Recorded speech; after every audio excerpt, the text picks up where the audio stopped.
morning, good morning! Another day, another bookstore trip, but I actually have valid reasons for going this time. And those reasons are, number one, I had a bad week and so I deserve it to spoil myself and buy a book. Number two, I've been in a reading slump and I literally have not been able to get through any books. I figured today will be a really fun day to go to the bookstore, maybe buy a couple books, get really excited, and I think that's gonna jumpstart my love for reading once again, because me being stuck on the same book for over a week is literally unheard of. Usually I'm a big binger. I want to sit and I want to binge the entire thing. If I have a day off, I'm sitting my butt down and I'm reading 100, 200, 300 pages. What's been happening recently is I'm reading 2 to 5 pages and then get distracted. I go on my phone for like 2 hours and then I'm like, fuck, I'm supposed to be reading. I open up the book again, read another 5 pages, and then fall asleep or get bored or whatever. I don't know what is going on. It's honestly like not even the book, because the book is really good. I'm currently reading Caught Up, so like it's a good book, it's a good series. I absolutely loved The Right Move, which is the book before this, and I do enjoy this.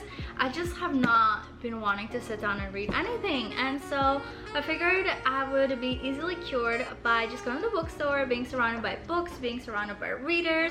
The bookstore that I'm going to today is also very cute, very cozy. It's like this super unique type of store, and it has like the absolute perfect fall reading vibes. The weather is also giving fall. It's been gloomy all week. It's been raining all week. Look at these clouds, not a single ray of sunshine literally anywhere. So that seems like the perfect environment to do a little bit of book shopping, go look at some new books, get excited, get inspired, and hopefully get some reading done. So that's what we're gonna do today. I'm very excited. I don't know exactly what book I'm looking for, but maybe something that's giving fall, maybe a little thriller or a little murder mystery. I love those.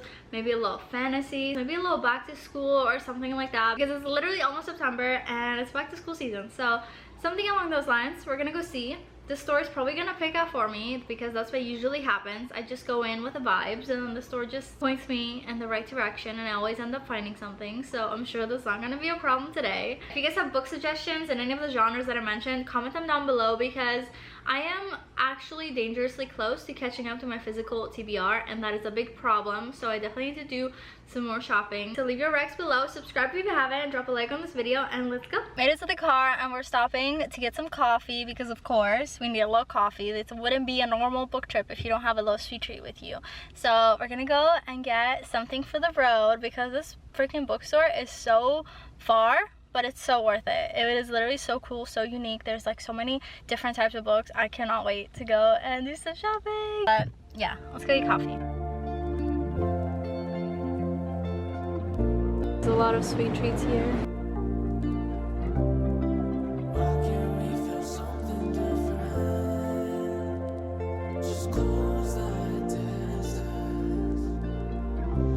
She was 17 with a dream of finding love again, and put her heart in the arms of someone new. We're here. We actually found amazing parking on a Saturday on like a big city. That is actually like unheard of, but we're literally right over here. This is where the store is. The entrance is right over there. My boyfriend's waiting for me to film because I'm kind of shy and I never vlog in front of him, but anyways, we're here. We're gonna go do some shopping. I don't even know specifically what I'm looking for. Like, I have a general idea. I want to get some books that feel like fall, maybe some fantasies, maybe some mysteries, some thrillers. That is always like the perfect time for those types of books, but also maybe some like back to school stuff. I don't really know. Maybe some dark romance. I don't know. We'll see what's available. We'll see what they have there. You know, the bookstore is gonna pick out for me anyways. I just go in knowing the kind of vibes that I'm looking for, but I feel like the store is gonna tell me what it is that I want.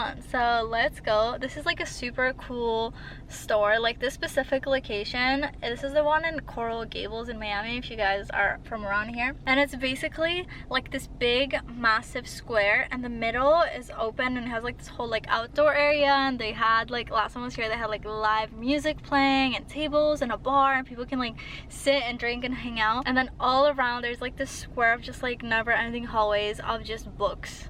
So it's like the coolest design ever. So let's go. We're gonna see what's in there. I hope it's not like too busy because I'm kind of shy when it comes to vlogging in public. We're gonna slowly get used to it. If you guys haven't already, make sure to drop a like on this video and also subscribe because I'm gonna be doing the most filming in there. So that would mean the world to me, and let's get into it. The store is literally massive. Like it goes all the way down over there, and that's only like one side of it, and it just goes all around. How many books do you think I'm gonna buy today? 2? I can try. This is what the front looks like. It's literally this open space and people come and they chill.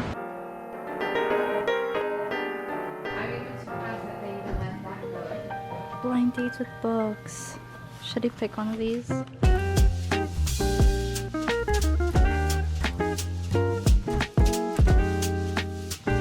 Kinda wanna buy some candles. This one smells so freaking good. Or this one. This is like fall in a candle. Roses. Okay, this outfit kind of slays. Promise reader. And the shirt is really sexy. Yeah. Okay, so you enter into here. There's like a whole section in there. And then this is the main area. I really want to get this, but they don't have the whole series. I started reading the first one, but then I gave my Kindle to my sister, so now I can't finish it because I don't have it. I really need to read Powerless, but I have the physical copy in Canada. I also really need to finish this whole series. I only read the first one.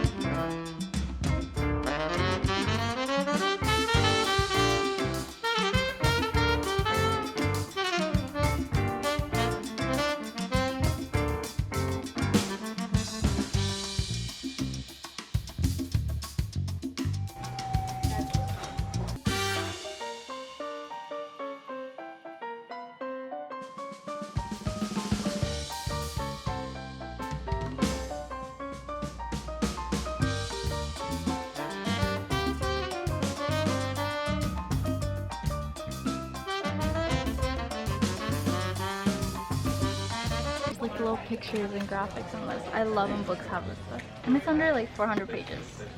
I feel like I can read this in like 2 sittings.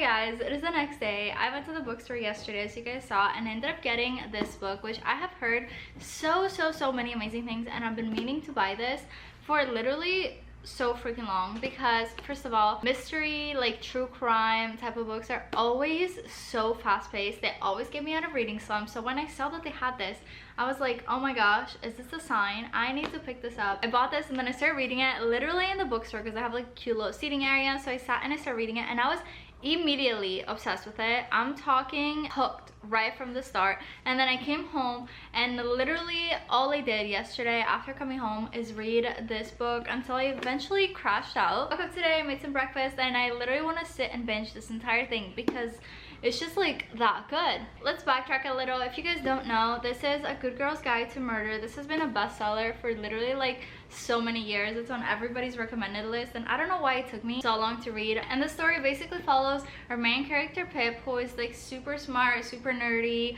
high school kid, and she decides that the topic of her school project is gonna be looking into the mysterious disappearance and death of a girl that went to their school 5 years in the past. Kind of try to figure out what happened, because the story is really not adding up. And the more that she starts to look into it and do research, the more the story doesn't add up. Okay, according to the back, pretty and popular high school senior Andy Bell was murdered by her boyfriend Sal, who then killed himself. Now a senior herself, Pip decides to re-examine the closed case for her final project, at first to cast doubt on the original investigation, but soon she discovers a trail of dark secrets that might actually prove Sal was innocent, and the line between past and present begins to blur. Someone in Fairview doesn't want Pip digging around for answers, and now her own life might be in danger. Okay, one thing about me, I'm a hoe for thrillers and whodunit and mysteries, anything along those lines. This one specifically has been so captivating, so fast-paced. I read the first 120 pages in one sitting last night, and I plan to just sit here and read the rest for the rest of the day. What I really love about this one is that there's so many plot twists and secrets and stuff that get revealed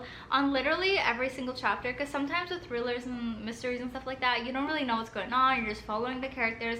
and then they figure everything out in one go. With this one, it's just like little breadcrumbs, like here, and then you discover this, and then you discover that, and then you discover that, and the whole time I'm trying to play detective in my brain and be like, what's going on? Is this person sus? This person is sus? Who is this? Who is that? What happened? What's the motive? Who was this person? And I also really love the visuals of this book. So you get like the normal narration, which is from a third point of view. Then you have little snippets of things about her project. She also goes and draws out like little diagrams and stuff like that, maps. And when she interviews people, she writes out their interviews like in an interview style. So it is so easy to read because you're not just like constantly looking at like paragraphs and paragraphs and paragraphs. And I feel like that's such a like nice little treat when reading books, when there's like a little break with something visual. So absolutely loving this. I cannot wait to read it. I cannot wait to finish it. I just love where the story is going, and all I've been thinking about this entire day has been, when can I get back to reading this? Obviously I'm gonna leave a review at the end of this, and there's not gonna be any spoilers, don't you worry, I got you, because I do really think that you should read this. It's on Amazon for like $6, so if you're looking for a more affordable book to add to your TBR, this one definitely won't break the bank. And it's also very floppy, so it's really easy to hold up, like your fingers don't hurt, which is a big problem that I have with some books nowadays. But anyways, let's get to reading.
Hello, update. It has been a while. I've read quite a bit, and it is so fast-paced. I love when books are like this. I keep finding myself like wanting to read as fast as humanly possible so I can like get to the end of the mystery. I am just that type of person. I get so freaking obsessed with figuring out like who is who, what happened. I'm like, gears are turning in my freaking mind. I'm trying to put this whole thing together before the main character even does, which you know, obviously that's gonna be freaking impossible. But it is so fun just like slowly getting different parts of the mystery revealed and talking to different people and learning about different things, different people, seeing who's lying, seeing who's not lying. It's so interesting. I cannot believe this is my first Holly Jackson book. I know she also has the reappearance of Rachel Price. I actually have that book. I already bought it. I was saving it to read like closer to Halloween because I was like, it's gonna be spooky. But honestly, nothing else was gonna get me out of this reading slump that I've been dealing with the last like week or so, and I am so glad that I stumbled upon this. It looks like there's 2 other books in the series, but I really hope that each book kind of like has like its own theme and its own topic and gets resolved like fully, because if I get to the end of this and I don't know what happened and who did what and what actually went down, I feel like that's gonna be kind of annoying. You know, in fantasies and stuff, a lot of the times the books will end on a cliffhanger, but any thriller that I've read and the romances that I read, they're very much like conclusive, if that makes sense. Like any series that I've read, even when it comes to romance, like they have a little happy ending. Everything gets explained and put in a little bow at the end for me to kind of understand what's going on. So if that doesn't end up happening in this, then I have to go buy another book to get the final reveal. I feel like that's gonna be kind of annoying. But I think they're different mysteries with maybe the same character, because if I remember correctly, somebody did say that you don't need to read the rest of them, you can just read this as a standalone. I do plan on reading the rest of them, and I also plan on reading every single book that Holly Jackson has ever written. I really hope that the ending is not disappointing. You know how sometimes like thrillers will go like the cheap route? Hello, it is a bunch of hours later. I'm currently at a park. My boyfriend's currently playing tennis back there, and I thought I would just come with him and hang out at the park because we're long distance, so we'll take all the time together that we can get. But I've just been sitting here reading my book, and I just finished, and oh My god. You know how you can normally tell from the start if a book is gonna be really, really good? That was basically the case with this one. I just knew right away, and it stayed that way the whole way through. Did not slow down once. I didn't get bored once. I literally just sat and read that book in one day, which is the fastest I've ever read a book in my entire life. Like, I started last night, fell asleep, woke up, read all day, and that's it. And now I am freaking finished. Oh, park is closing, I guess. But yeah, it was really, really fun. I definitely recommend. I have to go and buy all of the sequels. Like, it was so freaking good. It was just that good. The ending did have a nice little twist, which is always really good for thrillers. Expect me to be purchasing every other book by this author.